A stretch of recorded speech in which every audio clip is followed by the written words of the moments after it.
ఇవాళ పోతన గారు తమ భాగవత కావ్యంలో గణపతి గూర్చి రాసిన ఒక పద్యాన్ని చెప్పుకుందాం.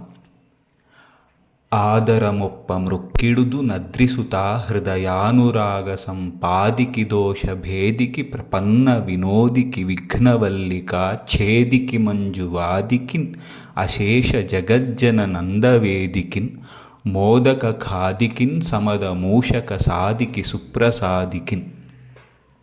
ఆదరమొప్ప మృక్కిడుదున్.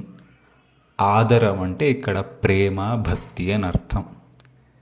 ఇదే పోతన గారు శివుడి పద్యానికేమో వాలిన భక్తి మ్రొక్కెదన్ అంటే శరణాగతుడై నమస్కరిస్తాను అని రాసి, అబ్బాయి గారి పద్యానికేమో ప్రేమగా నమస్కరిస్తాను అంటున్నారు.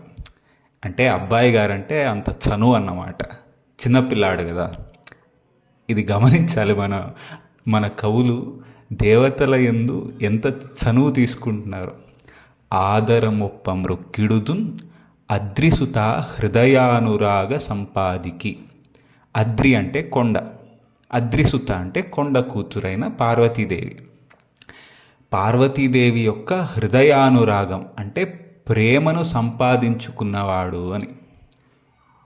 అంటే పుత్రుడు కాబట్టి ప్రేమ ఉంటుంది అనడం కాదు, తన ప్రవర్తన చేత, తన చేష్టల చేత అమ్మ ప్రేమను గెలుచుకున్నవాడు అంటున్నారు ఇక్కడ.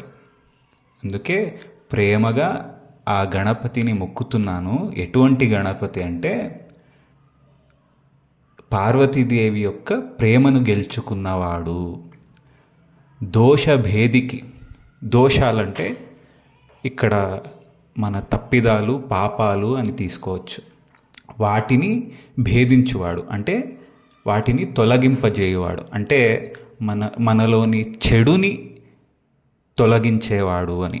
దోషభేదికి ప్రపన్న వినోదికి. ప్రపన్నులు అంటే భక్తులు, శరణాగతులు. వినోదికి అంటే ఆనందాన్ని ఇచ్చువాడు, అంటే తనను ఆశ్రయించిన వారికి ఆనందాన్ని ఇచ్చువాడు అని. మరి ఆశ్రయించని వారికి ఆనందాన్ని ఇవ్వడా అంటే తరువాతి పాదంలో దీనికి సమాధానం ఉంది. ప్రస్తుతానికి ఆశ్రయించిన వారికి ఆనందాన్ని ఇచ్చేవాడు. ప్రపన్న వినోదికి, విఘ్నవల్లిక ఛేదికి. మనం చేసే సత్కర్మలలో వచ్చే విఘ్నాలన్నిటినీ తొలగించేవాడు అని. విఘ్నవల్లిక ఛేదికి మంజువాదికి. మంజు అంటే అందమైన అని, వాది అంటే మాట అని. గణపతి అందంగా మాట్లాడతాడంట. అందంగా మాట్లాడడం అంటే ఆనందం కలిగేటట్టు మాట్లాడేవాడు అని. ఒకరి మాట ఎప్పుడు అందంగా ఉంటుందంటే ఆ మాటలో జ్ఞానం ఉన్నప్పుడు. మరి గణపతే కదా జ్ఞానదేవత కాబట్టి మంజువాది, అందమైన మాటలు కలిగినవాడు అని. అంటే జ్ఞానపూరితమైన మాటలు కలిగినవాడు అని. మంజువాదికి అశేష జగజ్జన నందవేదికిన్.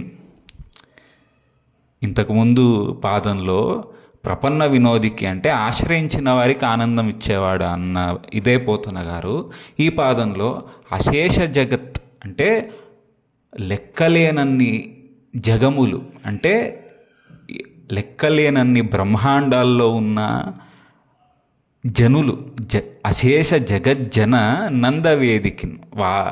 అశేషమైన అనేకమైన బ్రహ్మాండాల్లో ఉన్న అందరు జనులకు ఆనందాన్ని ఇచ్చేవాడు అంటున్నారు ఇక్కడ.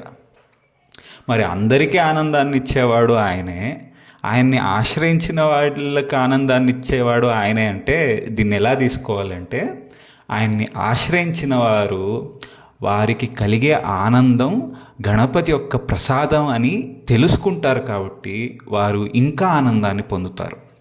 ఆ తెలుసుకోని వాళ్ళు తగినంత ఆనందాన్ని పొందుతారు అని అర్థం చేసుకోవాలి. కానీ గణపతి ఆనంద స్వరూపుడు కాబట్టి ముజ్జగాలే కాదు, అన్ని బ్రహ్మాండాలలో ఉన్న అందరు జనులకు ఆనందాన్ని కలిగించువాడు అని అశేష జగజ్జన నందవేదికిన్ అంటున్నారు. మోదక ఖాదికిన్. మోదం అంటే మళ్ళీ ఆనందమే. మోదకం ఆనందానికి ప్రతీక. కాబట్టి ఆయన చేతిలో ఆనందమే ఉంటుంది. ఆ మోదకం ఆనందానికి సంకేతం. కాబట్టి ఆశ్రయించిన వారికి ప్రసాద రూపంగా ఆ మోదక రూపంలో ఆనందాన్నే ప్రసాదిస్తూ ఉంటాడు. మోదక ఖాదికి అంటే మోదకాన్ని తినువాడు. మోదక ఖాదికిన్ సమద మూషక సాదికి. మూషకం అంటే ఎలుక వాహనం, సాది అంటే నడుపువాడు, ఎలుకను నడుపువాడు అని. మూషక సాదికి సుప్రసాదికిన్ మంచి చేయువాడు అని పోతన గారు గణపతి స్తుతిని ముగిస్తున్నారు. ఇక్కడ మనం గమనిస్తే దకార ప్రాస అధికంగా ఉంటుంది ఈ పద్యం మొత్తం. ఆదరముప్ప మృక్కిడుదు నద్రిసుతా హృదయానురాగ సంపాదికి దోష భేదికి ప్రపన్న వినోదికి. ఆ దకార ప్రాస కవికి ఎలా పడిందంటే, కవిగారు గణపతిని ఒక బొద్దైన చిన్న పిల్లాడిగా ధ్యానం చేసుకుంటారు అని మనం అర్థం చేసుకోవచ్చు ఇక్కడ. కాబట్టే అన్ని దకార ప్రాసలు, పద్యం కూడా అంత ముద్దుగా పడింది అని మనం గమనించాలి.